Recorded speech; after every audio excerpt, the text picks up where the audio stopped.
When you picture making homemade pasta from scratch, do you picture long hours in the kitchen and culinary skills that took years to perfect? I know I did, but what if I told you that I can now make any type of pasta, any shape, any flavoring, and even gluten-free in less time than it takes to boil my water? If you're new here, hi, I'm Stacy from the blog The From Scratch Farmhouse, and today I'm going to be showing you how I make all of our family's pasta from scratch in just a few minutes. And we are a family of 9, so that's a lot of pasta. And no, this is not a sponsored video. I just really love this kitchen appliance.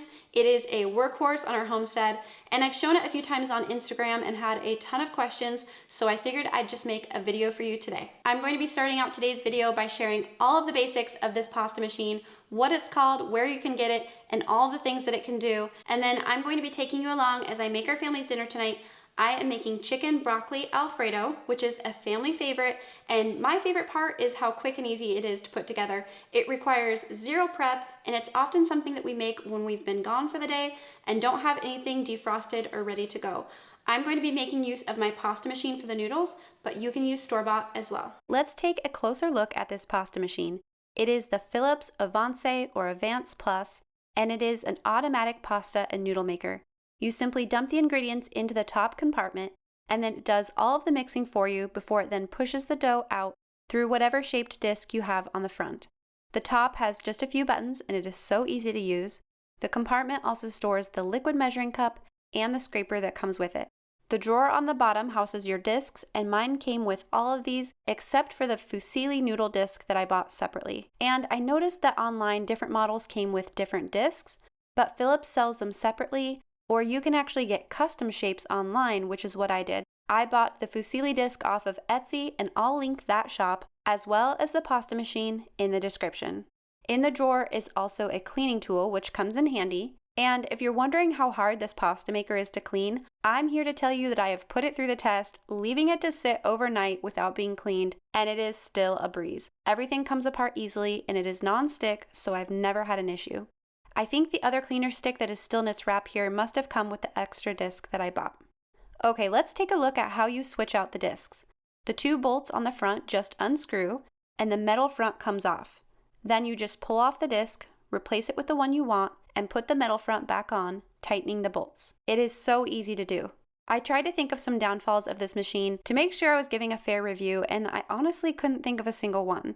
At first, I was going to say the price because it's definitely not cheap, but then again, I guess I wouldn't want a cheaply made appliance either. We've had this pasta machine for a few years now, and not only has it already paid for itself, I foresee having it for years to come. I was also going to point out the fact that it's really only good for making pasta, and it does take up a lot of space, but I've had enough appliances that claim to do multiple things not be great at anything, so unless saving space is a huge priority, I recommend getting appliances made for the job you're trying to do. Alright, let's make noodles. I'm making chicken and broccoli fettuccine Alfredo, so I'm going to be making my fettuccine noodles using this machine. I mostly use the recipe that came with the machine that has wheat flour, water, and egg, but the book actually has a ton of different recipes, including gluten-free options and flavored options. One of these days, I really want to play with these variations, but generally when I'm pulling out the pasta machine, it's because I want a quick dinner. Okay, so first make sure that you have a large pot of water heating because making the noodles only takes a few minutes. I also set out the other ingredients I will need for this meal. So a quart of canned chicken, a few cups of frozen broccoli, 1 cup of butter, 1 cup of cream, which I'm just going to skim off of this jar, ½ teaspoon garlic powder, salt and pepper just to taste, and then that big white tub is finely grated Parmesan cheese. I buy it from Azure Standard and just keep it in my freezer. For this recipe, you will need 3/4 cup. Okay, back to the noodles. The first step is to measure out your flour. I highly suggest using a scale because the ratio of flour to liquids is very important. This machine does have a button that allows you to do a double batch at one time, but I haven't had great luck with that feature, so I just do 2 batches for our big family, which isn't a big deal because it is so quick. I will, however, dump the flour into the machine, put on the lid, and then go ahead and prep the flour for round 2 right now so it's ready to go. Then I'm going to tear out the scale and measure out my liquids. This recipe calls for 1 egg, which I will whisk a bit, and then I'll add water until I have 97 grams of liquid. And actually the recipe says 95 grams, but I've had better luck going a hair over. Now on the top of the machine, I'm going to hit the power button and then the start button. the machine will start mixing and counting down on the timer. Immediately, I will start adding the egg and water mixture through the crack in the lid. Sometimes I have to kind of help it through with my finger. And then you just sit back and wait a few minutes while it's doing its thing. I prep my liquids for batch 2 during this time. And it was about this time in filming this for you guys that I realized I still had the wrong disc on, so I went ahead and hit the pause button so that I could swap it out. Okay, once the timer has counted down to 0, it starts the second phase of the process where it reverses directions and starts extruding the pasta. When it gets to your desired length, you use the scraper to cut it off.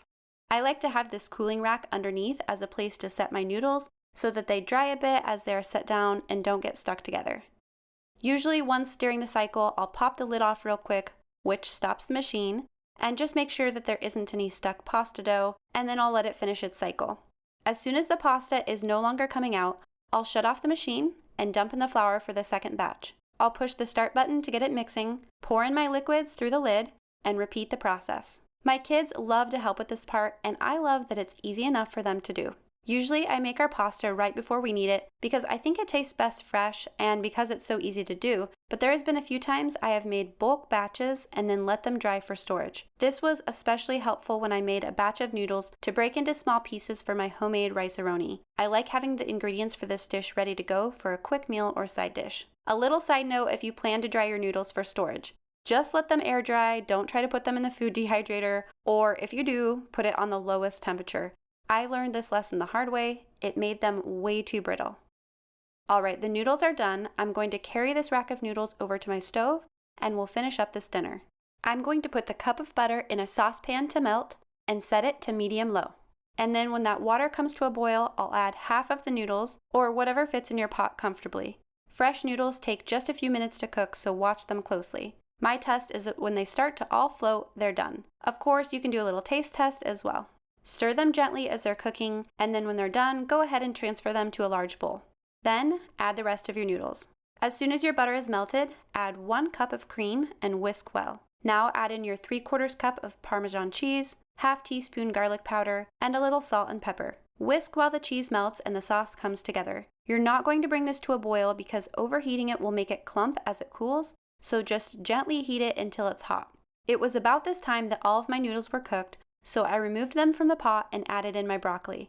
This was just the easiest at the time, but if you have a steamer basket, you can actually cook your broccoli over the noodles and have both ready at the same time, and then you won't lose any nutrients from the broccoli into the water. I'm just going to let mine cook in the noodle water for a few minutes while I finish the sauce. Once the sauce is hot, add in your chicken, stir, and continue to heat until the chicken is heated through. After the broccoli is done, put it in the bowl with your noodles, and if you have scooped any water into the bowl at this point, you should drain that off. As soon as the chicken is heated through, pour the chicken and Alfredo sauce over your noodles and broccoli and mix to combine. And that's it, chicken broccoli Alfredo from scratch in minutes. We like to serve this dish with a little extra Parmesan sprinkled on top. It also goes well with some crusty sourdough bread. It was about this point that I started wondering what else I could do with the noodles, and I also had a jar of apple pie filling on my counter. So for dessert, I decided to have a little fun getting creative and use my pasta machine to make deep-fried dessert ravioli, or at least that's what we're calling it. All I did was use my lasagna noodle disc and the same pasta ingredients I used before, aside from a spoonful of sugar that I added to the dough, and to keep my ratios in check, I increased my liquids to about 103 grams. I then poured some oil into a big pan and turned it to medium-high heat. I then took the lasagna noodles and cut them into even-sized rectangles. Then I took some canned pie filling and added a scoop to the middle of each rectangle. Brushed the perimeter of the dough with some whisked up egg, topped with another rectangle, and then crimped the edges together using a fork. I used apple pie filling because that's what I had handy, but I think you could use any type of pie filling, jam, caramel, or sweetened cream cheese. The options here are endless. As I went, I just added them to a plate, and they didn't stick together, so that was nice. When all my ravioli were filled, I checked the temperature of my oil and made sure it was nice and hot. The thermometer read 500 degrees Fahrenheit, but 400 would have been plenty. At 500, I had to watch them closely. It took only a few seconds deep frying on each side, and then they were removed. Once I got it down, I could do a few at a time. These deep-fried dessert ravioli were looking amazing, but really, can anything deep-fried be bad? We were getting so anxious to try them. In fact, when I finally got a few pictures snapped and allowed my family to dig in, they went very quickly. A few of us drizzled some cream over the top, and to me, that made an amazing dessert even better. I think these would also go really well with a scoop of ice cream. Overall, this dessert pasta experiment was a success, and I foresee us making them a go-to easy dessert in our home. They would also be an easy but pretty impressive dessert you could throw together for guests. Alright, that's all I have for you today. I hope you enjoyed this video. I make videos each week on homesteading, homeschooling, food from scratch, and creating a handmade home. Make sure to subscribe so that you don't miss out on my upcoming videos.